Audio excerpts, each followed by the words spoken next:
AI is something that has taken the world by storm, and it is certainly something that I am using in my businesses. And if you've listened to the podcast, you know that I'm a fan of.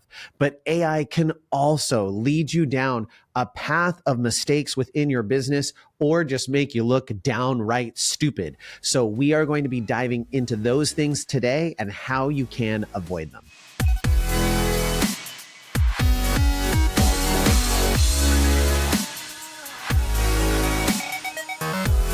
Hello, everyone, and welcome to another episode of the Cheer Biz Podcast. I'm your host, Dan Cotton, and today we are going to be diving into the 5 AI blunders that you can make and how to avoid them. Now, before we get into the episode, please make sure you've headed on over to Cheer Gym Owners on Facebook and All-Star Cheer Coaches and Owners and joined both of those groups.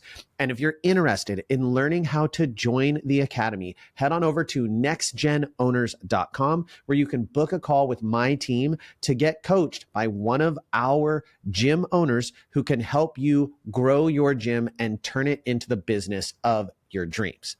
Now, let's get into the episode. So you all know, if you've listened to the podcast, that I'm a fan of AI. I use AI all the time. It is a phenomenal tool. It can speed things up. It can make things really, really fantastic. It can answer a lot of questions for you. It can do a lot of really good stuff. But it also has some significant limitations.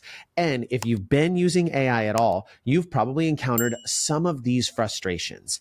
And I want to dive into some things that I've seen recently with gym owners that are actually making these mistakes right now. I've talked to gym owners doing it, or I have seen people posting things or doing things, and I'm like, that was AI and that was a misstep. And I want to dive into those missteps for you so you can be prepared and you can avoid making them yourself.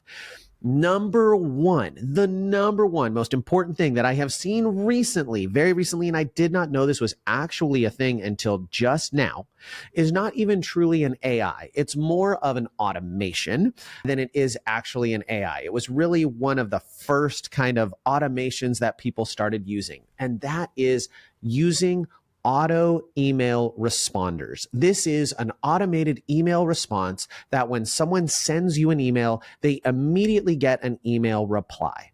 This was popularized in the world where email was used in everything within a business, and companies would have you set your out of office reply when you were going on vacation. Hey, this is Dan. I'll be on vacation for the next week. If you need anything in the emergencies, contact this person, and otherwise I will respond when I return back on XYZ date. And I don't think that those in and of themselves are a bad thing to utilize. If your gym is going to be closed and you are not going to be checking emails, or you're going to be on vacation, or all of your staff are going to a nationals and you are not going to be checking emails, you're not going to be responding to phone calls, I don't think it's wrong to inform customers, hey, we're going to be a little bit delayed in responding to you.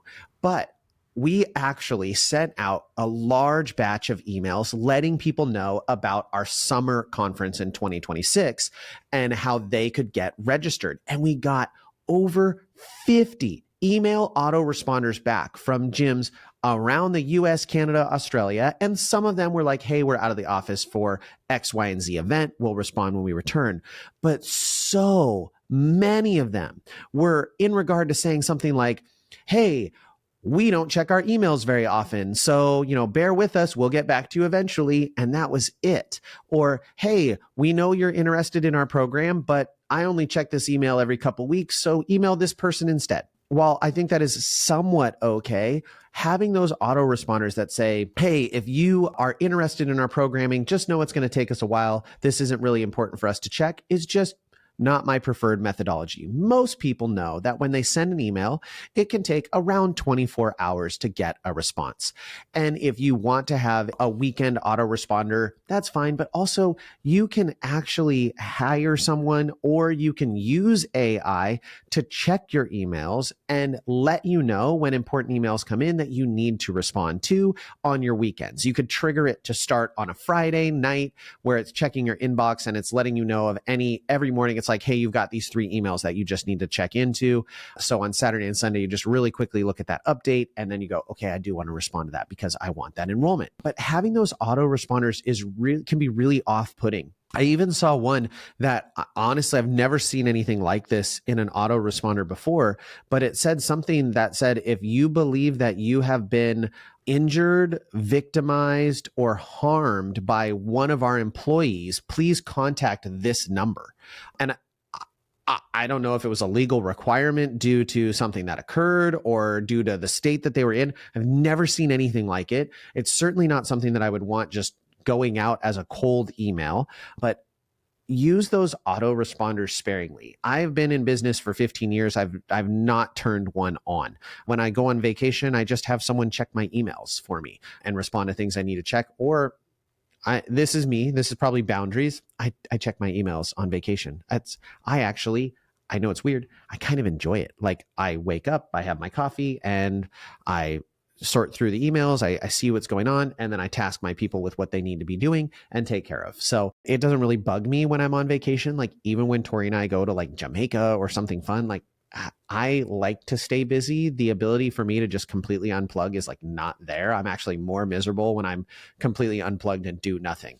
Anyways, think of those. Number 2 is plugging in an untrained AI bot into your chat or a voice bot or something like that. Now, these things are all the rage, and I'm sure you are being targeted by them for marketing purposes. There are a variety of things out there being sold and pitched to gym owners of, this will make your life so much easier. Just install this robot, install this thing, and it will reply to all of your customers, and it will answer all of their questions, and it will do all of these things. And I'll be honest, I did this, you guys. I did this. I made this mistake. I used it for dream camps last year through the system that we've now developed called Next Gen Engine. I was in the testing process and I knew that it had this capability. And I was like, I'm going to use it. And I started using it and it was great to an extent. And I even trained it. This bot had the ability to train it on your website and put in FAQs and do all these things. But the robot is going to try to answer questions. Now, you can set parameters where it's like, I'm sorry, I can't answer that, but that's going to build frustration. And so when I had trained this bot, there were things that I had missed. And I had a person hop on who was messaging. And when they popped on, it shows guest visitor XYZ.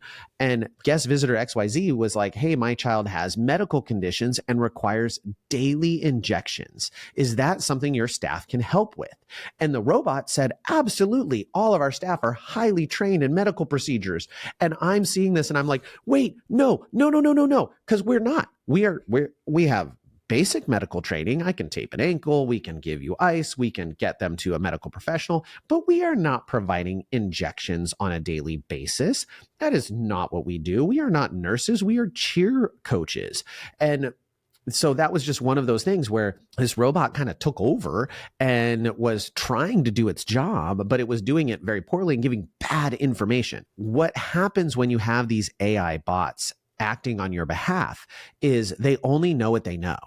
And there is so much in your brain and in your staff's brain. And if you have a fully systemized, like absolutely perfectly systemized, oiled machine, then you can start to use these AI bots. But with a lot of us, our variables in our offerings, we offer so many products in cheer gyms because we have tumbling, we have cheer classes, we have fundamentals classes, we have birthday parties, we have ninja classes, we have dance classes, we have private lessons, we have all of these different things that when the AI is looking at it can be very complicated and very confusing. And so it can recommend the wrong things. It can quote the wrong prices. It can say, I'm sorry, I don't have that information.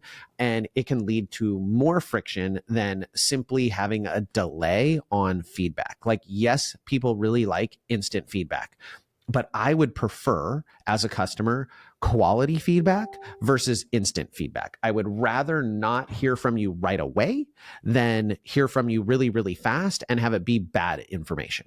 So be really cautious when you're looking at these AI salespeople and AI chatbots and plugging those in on your stuff because they can cause some problems really, really easily. Number 3 is using ChatGPT for business advice, especially when it is in regard to pricing, profit, or finances.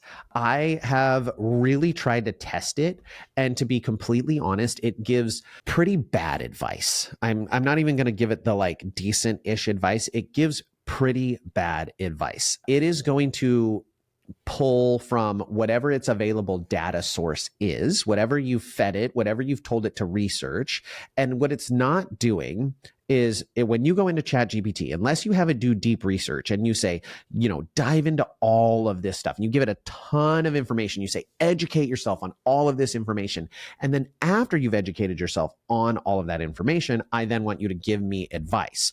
Unless you've done that, it's pulling from a general database of information. It does not store all knowledge under the sun inside ChatGPT 5 that then it parses through and it gives you this amazing response.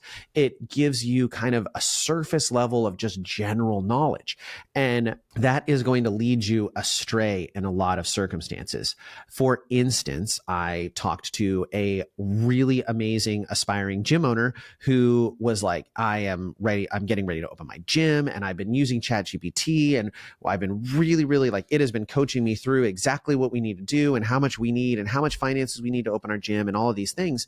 And what it told her that they needed to do to open their gym was an astronomical sum of money. Like, I think they were in the ballpark of like, it looks like it's going to be about $500,000 to open our gym.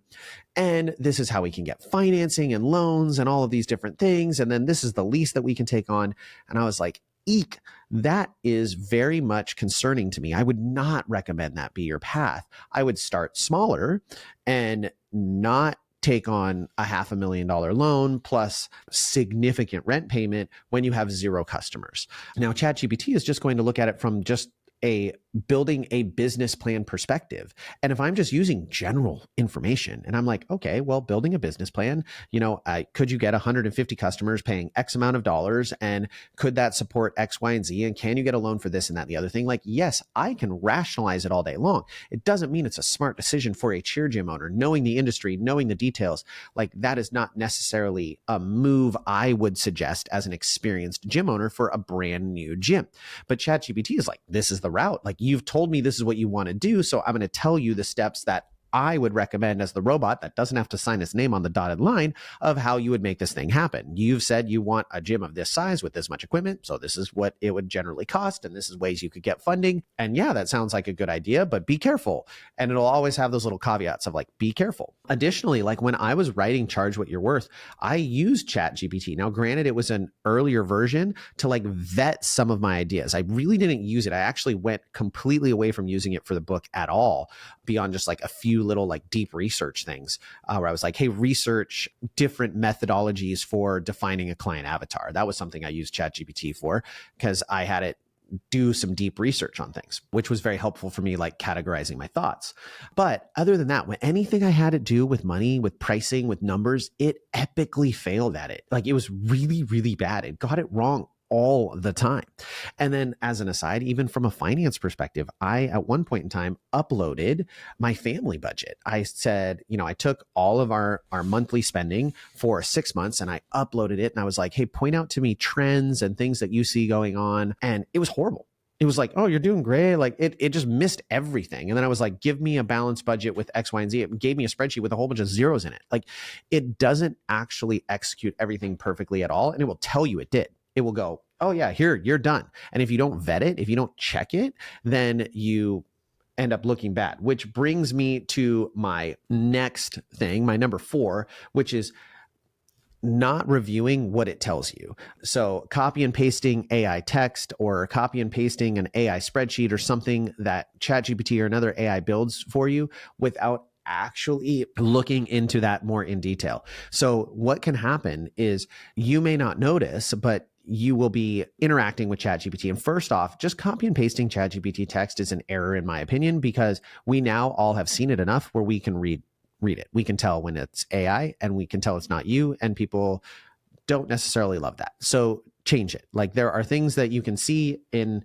when someone is just copied and pasted, like you know the emojis, you know the lines, the hyphens and those things like that it likes to do. And so you're like, oh yeah, ChatGPT wrote this entire thing. And it talks a particular way too. Even when you tell it to talk in a different manner, it still talks in a particular way.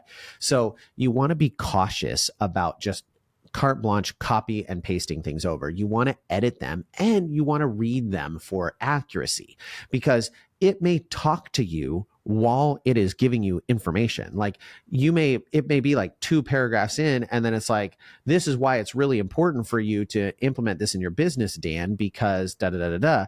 And you've now copied and pasted the whole email. Or it's like, we think that this paragraph is less aggressive than your previous statement that you uploaded to us. We're going to continue on now. And then it adds more. And now you've copied and pasted that into the email response to the parent that you were frustrated with. And now it even says in there, this is better, reads better than the angry statement you put in before, without talking badly about an athlete or about the parent or their, hygiene habits or whatever it is. So you got to be very, very cautious about just copy and pasting carte blanche. And I've seen these things happen in very public settings that if they had happened to me, I would be very embarrassed of.